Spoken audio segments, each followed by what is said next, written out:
नमस्कार दोस्तों, हर हर महादेव। कैसे हैं आप? आई होप आप सब बहुत अच्छे होंगे।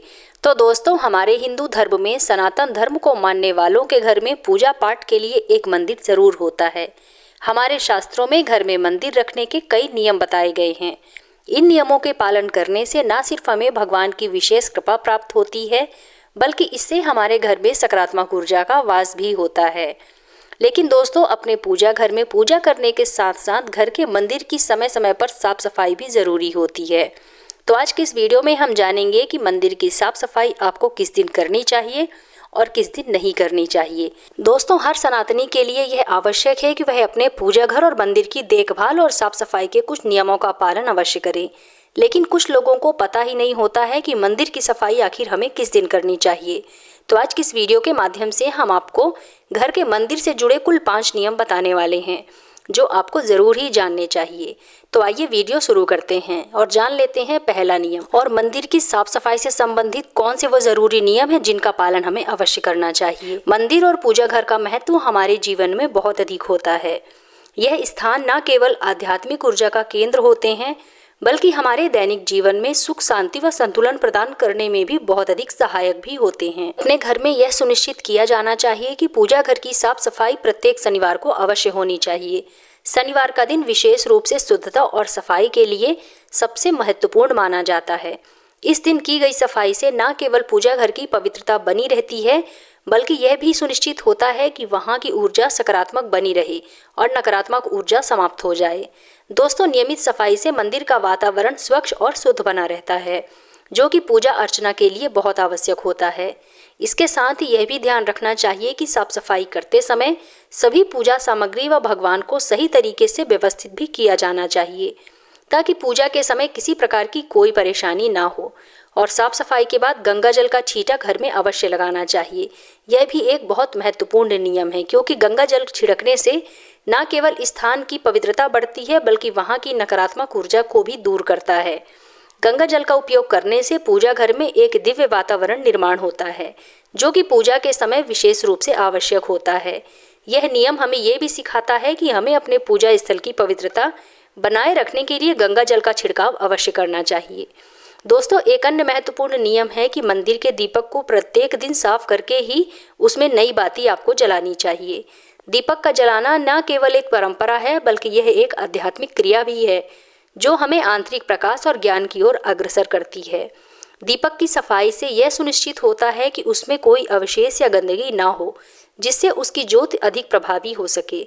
जब हम साफ दीपक में तेल डालकर उसमें बाती जलाते हैं, तो यह हमारे मन और आत्मा को शुद्ध करता है और हमें सकारात्मक ऊर्जा भी प्रदान करता है।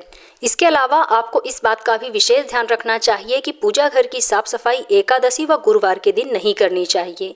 इन दिनों को विशेष धार्मिक महत्व दिया गया है और इन दिनों में पूजा अर्चना करना बहुत अधिक शुभ माना जाता है। इन दिनों में पूजा घर की साफ सफाई करने से पूजा में विघ्न आ सकता है, इसलिए यह आवश्यक है कि इन नियमों का पालन अवश्य करना चाहिए। यह न केवल हमारी धार्मिक भावनाओं का सम्मान करता है, बल्कि हमारे आध्यात्मिक विकास में भी बहुत अधिक सहायक होता है। जब हम मंदिर की साफ सफाई करते हैं, तो इस बात का आपको विशेष ध्यान रखना चाहिए कि भगवान की मूर्ति या तस्वीरें जमीन पर ना रखी जाएं। तस्वीरें, मूर्तियां हमारे लिए बहुत महत्वपूर्ण होती हैं, इसीलिए इन्हें किसी साफ जगह या उच्च स्थान पर रखना चाहिए, या फिर साफ कपड़े पर भी आप रख सकते हैं। यह नियम हमें यह सिखाता है कि हमें अपनी देवी देवताओं का सम्मान करना चाहिए और उन्हें हमेशा एक पवित्र स्थान पर स्थापित करना चाहिए। दोस्तों, इससे न केवल हमारी श्रद्धा बढ़ती है, बल्कि ये मानसिक स्वास्थ्य के लिए भी बहुत अधिक लाभकारी होता है। दोस्तों, पूजा करने के बाद मंदिर का पर्दा अवश्य लगाएं। पर्दा लगाने से यह पता चलता है कि पूजा का वातावरण सुरक्षित और पवित्र बना हुआ है। यह एक तरह से पूजा के समापन का भी प्रतीक होता है और यह दर्शाता है कि हमने अपने देवी देवताओं के प्रति अपनी श्रद्धा और भक्ति को समर्पित कर दिया है। पर्दा लगाना हमें यह भी याद दिलाता है कि हमें अपने पूजा स्थल की पवित्रता का ध्यान रखना चाहिए और इसे हमेशा साफ सुथरा रखना चाहिए। अंत में पूजा घर में हर रोज एक कपूर आपको अवश्य जलाना चाहिए। दोस्तों, कपूर जलाने से न केवल वायुमंडल में दिव्य सुगंध फैलती है, बल्कि यह हर प्रकार के वास्तु दोष, पितृ दोष को भी शांत करता है। दोस्तों, कपूर वातावरण को शुद्ध करने के साथ साथ घर में सुख, समृद्धि और शांतिपूर्ण वातावरण बनाए रखने में भी मदद करता है। यह एक सरल लेकिन बहुत ही प्रभावी उपाय है जो हमें मानसिक शांति और संतुलन प्रदान करता है। इन सभी नियमों का पालन करना न केवल हमारे धार्मिक कर्तव्यों को पूरा करता है, बल्कि यह हमारे जीवन में सकारात्मकता और शांति भी लाता है। दोस्तों, जब हम इन सभी नियमों का पालन करते हैं तो हम अपने जीवन में एक नई दिशा देते हैं और अपने आध्यात्मिक विकास की ओर अग्रसर होते हैं।